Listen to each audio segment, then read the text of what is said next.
Welcome. आज हम लोग अप्रोक्सीमेशन के सारे कॉन्सेप्ट को समझेंगे और समझेंगे कि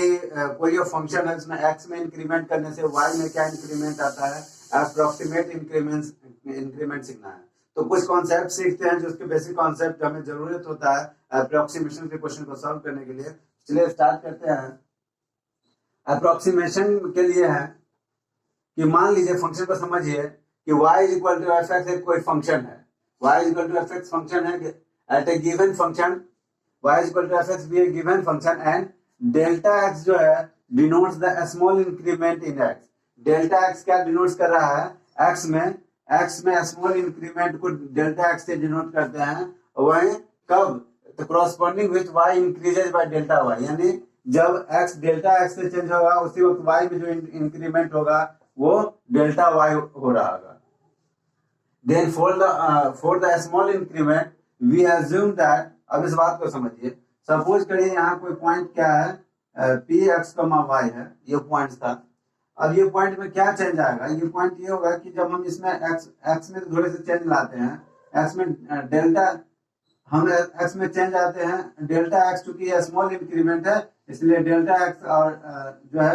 dx दोनों एक ही समझिए लगभग हो, क्योंकि ये जो इंक्रीमेंट है, देखिए ये भी स्मॉल चेंज है, ये भी स्मॉल चेंज है, dx भी स्मॉल चेंज है, लेकिन dx जो है थोड़ा सा,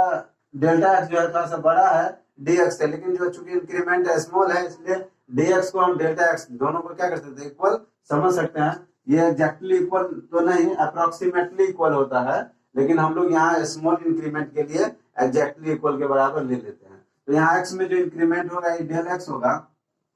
जिस वक्त x में इंक्रीमेंट डेल x हो रहा होगा उसी वक्त y में भी कुछ इंक्रीमेंट आ रहा होगा। जिस वक्त x में इंक्रीमेंट होगा उसी वक्त क्या होगा? y में भी कुछ इंक्रीमेंट, उस वक्त y में जो इंक्रीमेंट होगा, यहाँ पे समझिए कि डेल x हो रहा है तो यहाँ पे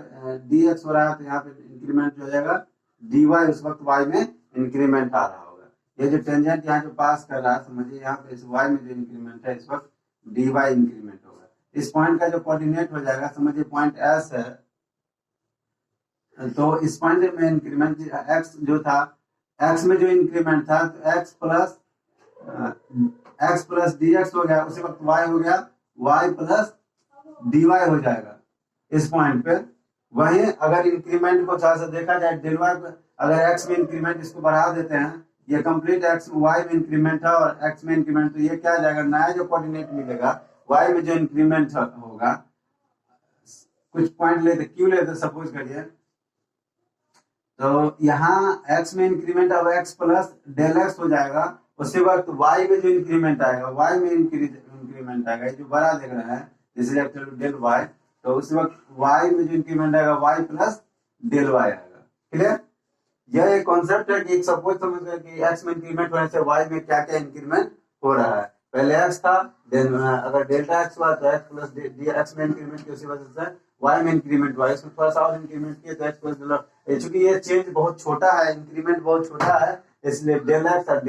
को और dx को या डेल y को और dy को अप्रोक्सीमेटली इक्वल लेते हैं। ये जो सिंबल देख रहे हैं यहाँ पे, इसीलिए हमने कहा था कि जब x में चेंज होने से y में चेंज होगा तो del y by del x, उसको लगभग क्या कहा जाएगा? dy by dx। यह सिंबल है, इसको कहते हैं अप्रोक्सीमेटली इक्वल टू। ये लगभग क्या है? बराबर है, approximately equal to, approximately equal to, इस सिंबल को कहते हैं अप्रोक्सीमेटली इक्वल टू। तो ये जो है यहाँ पे हम लोग क्या करें, dy बाई dx भी लगभग होगा, क्या रहेगा? इक्वल ही रहेगा। यहाँ से एक टर्म तो हमें आ जाता है, यहाँ से एक चीज हमें मिल जाता है, क्या मिल जाता है? यहाँ से अगर हम डेल y कैलकुलेट करें तो ये dx उधर चल जाएगा, लगभग इक्वल है, तो dy बाई dx इंटू इसको क्या ले सकते हैं? डेल x ले सकते हैं। ये y में जो इंक्रीमेंट है वो x के इंक्रीमेंट वजह से हमारा निकल चुका है। क्लियर? अब समझिए, for the approximation of y, क्योंकि y अप्रोक्सीमेशन है, डेल y लगभग क्या है? डेल y और dy दोनों क्या हो जाएगा? बराबर ही हो जाएगा, और इसलिए हम कह सकते हैं, हम कह सकते हैं डेल y जो था इसको लिख सकते हैं dy small change in y is equal to ये dy by dx into del x, हम कह सकते हैं x में इंक्रीमेंट वजह से y का इंक्रीमेंट को दोनों को इक्वल ले सकते हैं। और यहाँ एक बात ये आपको हमेशा माइंड में रखना होगा कि हमें जब y में इंक्रीमेंट चाहिए तो हम डिफरेंशिएट करके और x में इंक्रीमेंट को मल्टीप्लाई करके निकाल सकते हैं। तो हमें मिल चुका है ये जो कोऑर्डिनेट देख रहे हैं y प्लस डेल वाई, तो y प्लस डेल वाई वो क्या है, फंक्शन का मान जो है जब x प्लस डेल एक्स रहेगा वो वाला वैल्यू होगा, और ये किसके बराबर हो जाएगा, ये जो चेंज आएगा y में चेंज आएगा, ये y तो fx के बराबर है, तो fx यहाँ समझिए इसको, देखिए यहाँ y प्लस डेल वाई है, तो y किसके बराबर है, y तो fx है, तो y की जगह पे हमने लिख लिया fx, और डेल y का वैल्यू हमने यहाँ से निकाला है, तो dy by dx into del x निकल गया। यहाँ से हम डायरेक्ट अगर हमको डेल y जनरली चाहिए होता है, तो डेल y अगर हमको चाहिए होता है, इस बात को इससे एक फॉर्मूले और जनरेट कर देते हैं कि जब हमको क्या चाहिए होगा, डेल y चाहिए होगा, तो यहाँ से लिख सकते हैं कि डेल y चाहिए होगा, तो हम क्या लिख लेंगे, डेल y, तो यहाँ पे देखिए क्या है, y प्लस डेल y है, ये किसके बराबर है, डेल y जो है एफ एक्स प्लस ये जो है देख रहे हैं, अगर y प्लस डेल वाई चाहिए तो हम इसके लिए क्या कर सकते हैं, F x plus delta x, इसको लिख लेते हैं y प्लस डेल वाई, यहां से ऐसे लिख लीजिए कि y प्लस डेल वाई जो है किसके बराबर है, y plus del y f x plus delta x के बराबर है, f x plus delta x के बराबर है, क्लियर। और यहां से हम क्या कर सकते हैं, y की वैल्यू निकाल सकते हैं, डेल y की वैल्यू निकाल सकते हैं, तो F x plus delta x, ये y इधर शिफ्ट हो जाएगा तो माइनस y, और माइनस y के तो एफ एक्स के बराबर है, इसलिए y की जगह पे हम क्या लिख सकते हैं, एफ एक्स लिख सकते हैं, और हम इस तरह से इस रिलेशन को भी उपयोग करेंगे। दो रिलेशन इसके लिए हमें बहुत महत्वपूर्ण है, इस रिलेशन पे आपको हमेशा फोकस करना है, अप्रोक्सीमेशन को, इस दोनों रिलेशन से ही हम बाकी सारे रिलेशंस को क्या करेंगे, कैलकुलेट करें। तो जब हमको डेल वाई निकालना हो, यहाँ से डेल वाई निकालेंगे डिफरेंशिएट करके, जब डेल वाई पता चल जाएगा तो हम डेल वाई पता चल जाएगा तो दूसरा रिलेशन उपयोग करेंगे, डेल वाई जो फंक्शन का मान और माइनस ऑफ फंक्शन का जो ओरिजिनल वैल्यू है, इसमें से कैलकुलेट करके इस वैल्यू को हम इजीली निकाल सकते हैं। तो दो रिलेशन आपको ध्यान में रखना, हो सके तो इसको भी ध्यान में रखिए हमेशा, ये दो तीन चीजें जो है जिनसे हम क्या कर सकते हैं, इजीली सब कुछ कैलकुलेट कर सकते हैं, ज्यादा मुश्किल नहीं होगा, ठीक है। एक क्वेश्चन करते हैं इस पे बेस्ट,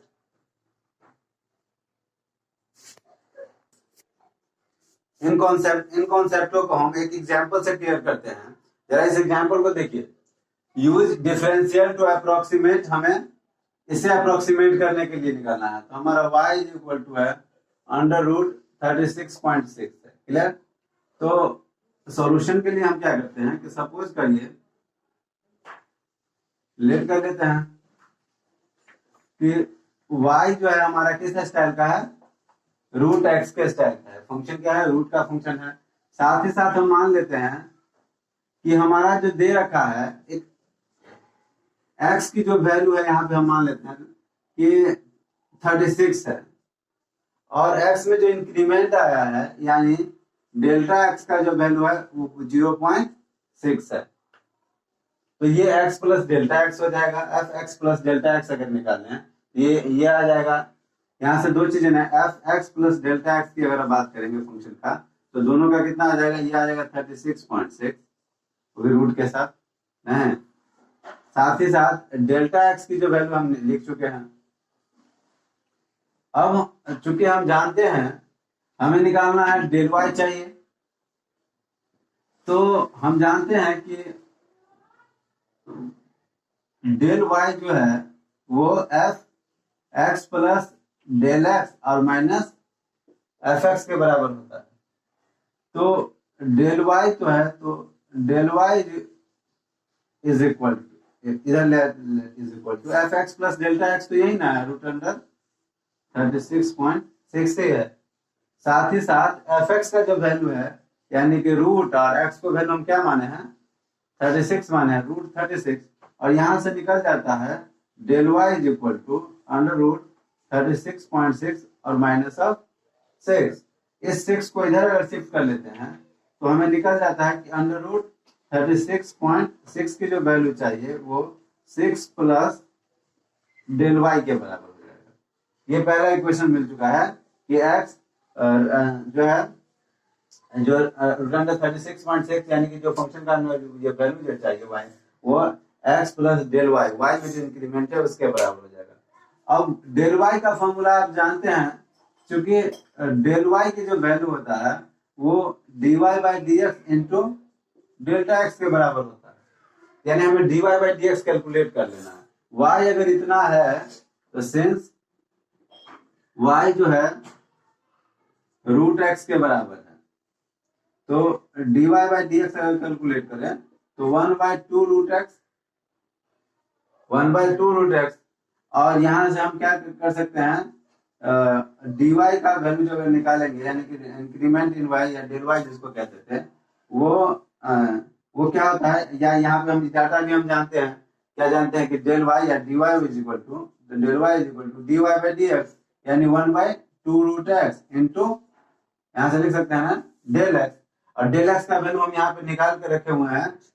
माने हैं ना डेल एक्स 0.6 माने हैं, और रूट एक्स का वैल्यू हमें रूट एक्स मतलब रूट 36, जिसका रूट एक्स का वैल्यू हमें किसका निकाल 6 निकल चुका है, तो रूट एक्स का वैल्यू 6 निकल चुका है, तो ये कैलकुलेशन थोड़ा सा ऊपर कर लेते हैं, नीचे स्पेस की कमी है, और इस कैलकुलेशन को अगर यहाँ कर लिया जाए तो जरा देखिए 1/2 रूट एक्स, यानी कि 1/2 और रूट 36 हो जाएगा, क्योंकि एक्स का वैल्यू किसके लिए 36 में है, तो 6 हो जाएगा इंटू 0.6, और यहाँ से हमें पता चल जाता है कि ये जो वैल्यू आएगा डेसिमल रिप्लेस करने के बाद 10 हो जाएगा, और इसको काट दिए तो 1/20 आ चुका है, ये डेल y का वैल्यू है 1/20, और जब डेल y निकल चुका है तो जब डेल y निकल चुका है तो हम निकाल सकते हैं इंक्रीमेंट इन y जो हमको निकालना चाहिए, इसकी वैल्यू जो है 6 प्लस डेल y, यानी कि इसमें 6 जोड़ दें तो हमारा वैल्यू निकल जाएगा 0. इसको 20 से करें 0.5 हो जाएगा ये, और 0.5 आ जाएगा, यानी यहाँ से आप निकाल दीजिए। नाउ देयरफॉर हम कह सकते हैं नाउ, यानी रूट अंडर इसका जो वैल्यू है फ्रॉम फर्स्ट रूट अंडर 36.6 का जो वैल्यू आएगा 6 प्लस डेल y निकाले हैं 0.5, और यहाँ से निकल सकता है 6.5, ये निकल चुका है हमारा लगभग वैल्यू जो है फंक्शन की वैल्यू, उसका अप्रोक्सीमेट वैल्यू निकल चुका है।